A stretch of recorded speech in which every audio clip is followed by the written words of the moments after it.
हम आपको बताना चाहते हैं कि चंद्रयान 2 के लैंडर विक्रम को 7 सितंबर की रात को 1:55 पर लैंड करना था, पर चांद की सतह से मात्र 2.1 किलोमीटर की ऊंचाई पर ही लैंडर से हमारा संपर्क टूट गया।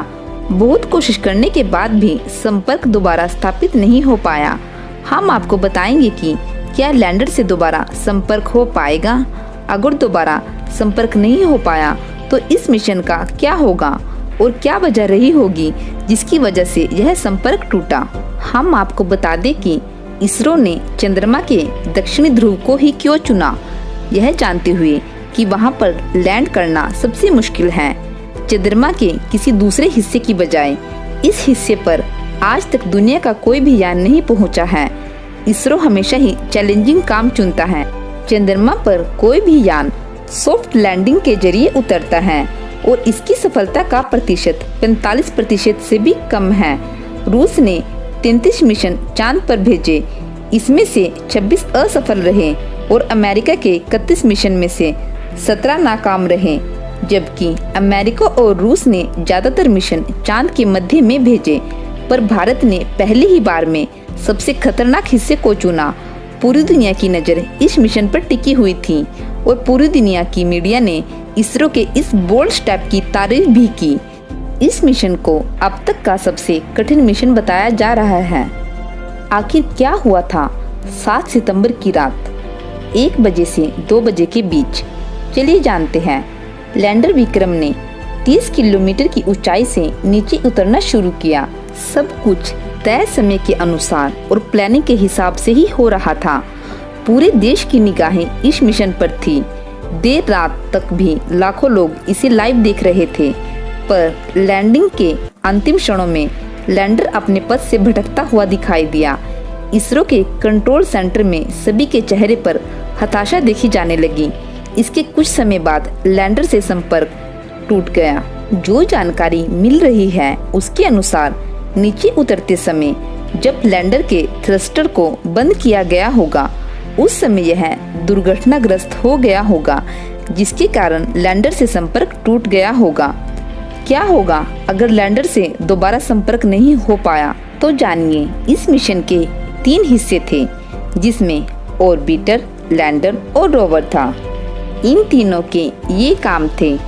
ऑर्बिटर को 1 साल तक चंद्रमा की कक्षा में 100 किलोमीटर की ऊंचाई पर घूमते हुए चंद्रमा के बारे में जानकारी जुटाना था, जबकि लैंडर विक्रम को प्रज्ञान रोवर के साथ चांद की सतह पर उतरना था। रोवर का कार्यकाल सिर्फ 14 दिन का था, जिसमें उसे 500 मीटर तक चंद्रमा की सतह का निरीक्षण करना था।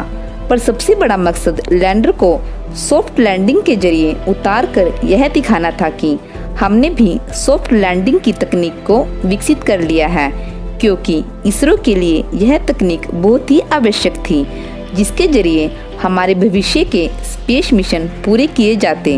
अब क्या होगा इस मिशन का? पहली कोशिश तो यही रहेगी कि अगर लैंडर सही सलामत उतरा हो तो उससे किसी भी तरह संपर्क स्थापित किया जाए, पर इसकी अब ज्यादा संभावना नहीं है। अगर ऐसा नहीं हो पाया तो मिशन फिर भी जारी रहेगा, क्योंकि ऑर्बिटर ठीक तरह से काम कर रहा है और ऑर्बिटर को इस मिशन का 95% हिस्सा पूरा करना था, जो यह अब भी पूरा करेगा। इस प्रकार हम कह सकते हैं कि यह मिशन आंशिक रूप से पूरा नहीं हो पाएगा, पर 95% पूरा कर लिया जाएगा। ऑर्बिटर के जरिए बहुत ही जल्द लैंडर को ढूंढ लिया जाएगा, फिर इसकी स्टडी की जाएगी और पता लगाया जाएगा कि आखिर लैंडिंग के समय लैंडर विक्रम के साथ क्या हुआ था। इसरो का चंद्रयान 2 भले ही इतिहास ना बना सका, लेकिन वैज्ञानिकों के जज्बे को पूरा देश सलाम कर रहा है। इस मिशन से देश का हर एक नागरिक जुड़ा था। मिशन को पूरा होते देखने के लिए देर रात तक लोग लाइव प्रसारण देख रहे थे। सब लोग बेसब्री से इंतजार कर रहे थे। लैंडिंग के अंतिम क्षणों में सबको थोड़ी मायूसी मिली। इस मिशन के अध्यक्ष के सिवन जब मोदी से मिले तो वो अपने आंसू नहीं रोक पाए। पूरे कंट्रोल रूम में मायूसी छा गई थी, क्योंकि 48 दिन का सफर पूरा करने के बाद चंद्रयान 2 चांद पर लैंडिंग कर रहा था और महज 2.1 किलोमीटर ही दूर रह गया था। ऐसे में मिशन से जुड़े हमारे वैज्ञानिकों का भावुक होना लाजमी था। पर आप ऐसे समय में वैज्ञानिकों का साथ जरूर दें और उनकी काबिलियत पर सवाल मत उठाइएगा, क्योंकि इन्होंने कई बार हमारे देश का गौरव बढ़ाया है और भारत देश का नाम पूरी दुनिया में रोशन किया है। जब रूस जैसे देश के 33 मिशन में से 26 मिशन असफल हो सकते हैं, तो किसी के साथ भी ऐसा हो सकता है।